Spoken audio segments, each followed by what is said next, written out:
কোনো এক রাতে আমরা টুর্নামেন্টের স্কোয়াডের জন্য টিকটক স্ক্রল করতেছিলাম, তখনই দেখি আমাদের এসএক্স শ্রাবণ ভাই একটা পোস্ট করে যে ওনার একটা স্নাইপার প্লেয়ার লাগবে স্কোয়াডের জন্য।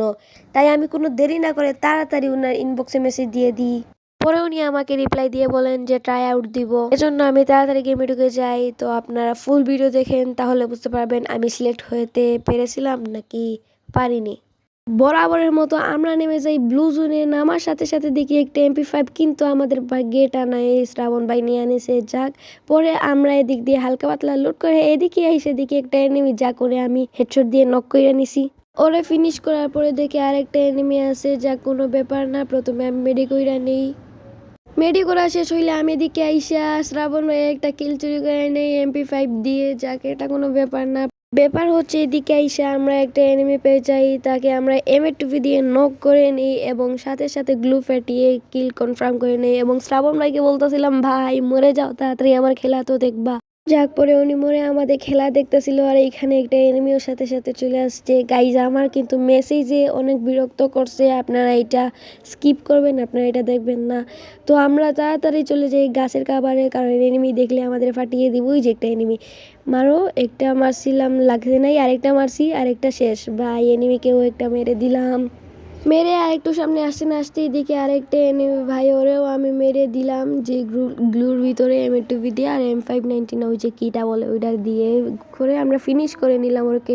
ফিনিশ করার পরে দেখি সামনে কিছু এনিমি এবং আমি তাড়াতাড়ি ফায়ার দিতে লাগি। একটা এনিমি লঞ্চ প্যাড দিয়ে ভাগতেছিল, ওকে আমি লাফাইয়ে কিভাবে মারবো বুঝতে পারতেছিলাম না, কিন্তু অবশেষে একটা মারে দিলাম। ওর নামা গেছে। ভাই ওরে আরেকটা শট বয়াতে পারলেই ওই শেষ।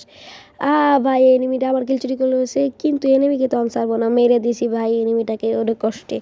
এবার আমরা শুধু কিলটা ফিনিশ করব এবং চলে যাব পরের কিলের উদ্দেশ্যে। পরের কিলের উদ্দেশ্যে আসতে না আসতেই দেখি এখানে একটা এনিমি, আর ওনাকে আমি টপ টপ করে মেরে দিই। তিনটা মোড়ার সাথে সাথে উনি মরে যায় এবং ওনাকে আমি কিল ফিনিশও করে দিই তাড়াতাড়ি।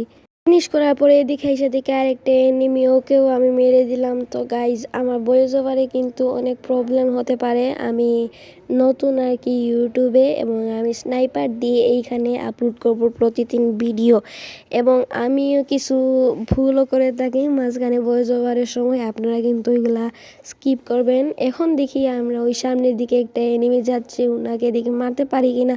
দেখছেন গাইজ, আবার ওনাকে বলে দিছি জায়গাটা কোনো ব্যাপার না। আরেকটা 100 মারছি হেড, পরে দেখি আরেকটা মারতে পারি কিনা। এই যে আরেকটা লাইগা যা আরেকটা শেষ, উনি নক হয়ে গেছে।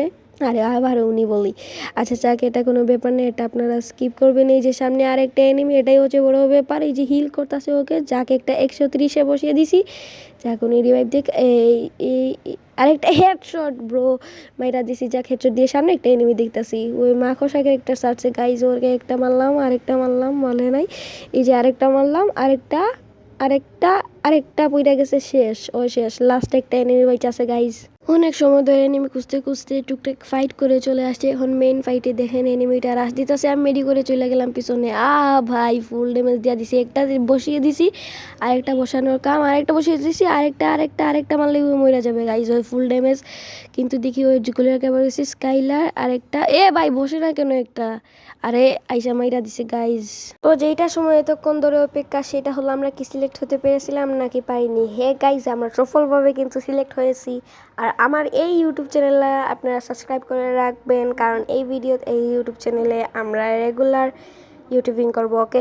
তো এই চ্যানেলটা সবাই সাবস্ক্রাইব করে রাখবেন, আর বলেন ভিডিও কেমন হয়েছে, স্নাইপিং কেমন হয়েছে। আজকের জন্য এই পর্যন্ত, তো পরে দেখা হবে, বাই বাই।